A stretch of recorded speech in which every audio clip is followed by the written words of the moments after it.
ဒီနေ့တော့နန်းနန်းပင်မြများငရုတ်ဒီစိမ်းမြများအုပ်တဲ့ငဖဲငဆုံဟင်းချက်ပါမယ်ဒီမှာကငဖဲချစ်ပြီးသားမရှိတဲ့အတွက်အကောင်လိုက်ဝယ်ရပြီးတော့ချစ်ရပါတယ်ကိုယ့်ဘာသာကိုယ်ကချစ်ရတဲ့အတွက်အလုပ်ဆုပ်ပါတယ်ချိန်လင်းကြပါတယ်ငါကအကောင်ကြီးကြီးမရတဲ့အတွက်ချစ်ရတာပူပြီးပင်ပန်းပါတယ်အကောင်လိုက်ချက်ရင်လည်းယူများလို့မစားတဲ့အတွက်တေချာလေးကျူးရီဆိုင်နဲ့ချစ်ပေးရပါတယ်ငါသားချစ်ပြီးရင်တော့ခေါင်းနဲ့အလေရိုးကိုရေရတဲ့ထည့်သိမ်းတာပါမယ်နောက်နေ့ကျဟင်းရချက်တော့ပါမယ်ချစ်ပြီးတော့ငါသားတဲ့ကိုရသအနေနဲ့စားအချုံမောက်ကျက်သွန်းဖြူချင်းထောင်းထားတဲ့ရေကိုညှက်ထည့်ပေးပါမယ်ပြီးရင်တော့တေချာနာလေးပေါက်ပေးပါမယ်မပေါက်ချင်ဘူးထောင်းမဲ့ဆိုလဲရပါတယ်ပေါက်ပြီးတဲ့ငါသားကိုလုံးလေးတွေရပြီးရင်တော့စကြော့ပါမယ်အိုးရဲကိုစီးထည့်ပါမယ်စနေနည်းထည့်ပေးပါမယ်ပြီးသွားရင်ငဆုပ်လေးတွေထည့်ပေးပါမယ်ဒီကနေနဲ့ရေထည့်ပြီးတော့ဖုံးအုပ်ပြီးတော့ကြော်ထားပေးပါမယ်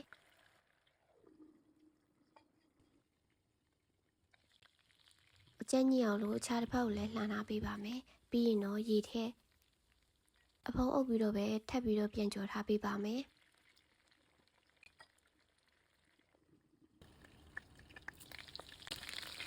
ရေထည့်ပြီးကြော်ထားပေးတာငဖဲလေးတွေကအရန်ပွားခဲ့ပါတယ်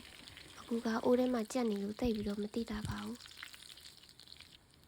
ကြော်ပေးလိုက်တာနှစ်ဖက်လုံးအကျဉ်းကြီးခဲ့ရင်တော့ဆေးထုတ်ထားပေးပါမယ်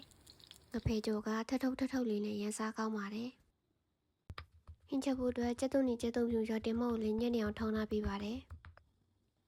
စားချက်ဖို့အတွက်အိုးထဲကိုစီရောင်တင်မုတ်ထောင်းထားတာလေးပါထည့်ပြီးတော့စီးသက်ပေးပါမယ်စီသက်နဲ့လေးမှုွေးသွားရင်တော့ရတာအနေနဲ့စားအချုံမုတ်ချက်သားမုတ်ငပိထည့်ပေးပါမယ်ပြီးရင်တော့ထည့်ထားတဲ့ရတာမှုနဲ့ငပိကြက်သွားအောင်လို့ရေလေးနည်းနည်းထည့်ပြီးတော့ချက်ထားပေးပါမယ်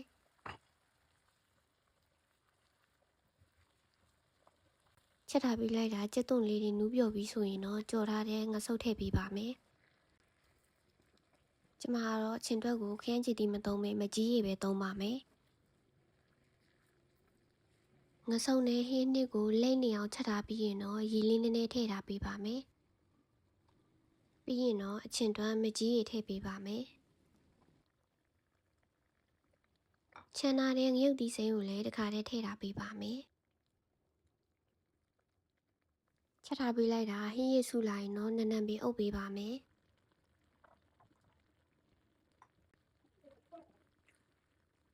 ငါ့ကိုချစ်ရတာစိတ်ညစ်ရပြီမယ်ဟင်းရလုံးငဆုပ်လေးကိုစားကြည့်ရင်တော့စိတ်ကျဉ်နှံ့မှုကတော့ပြေးရပါတယ်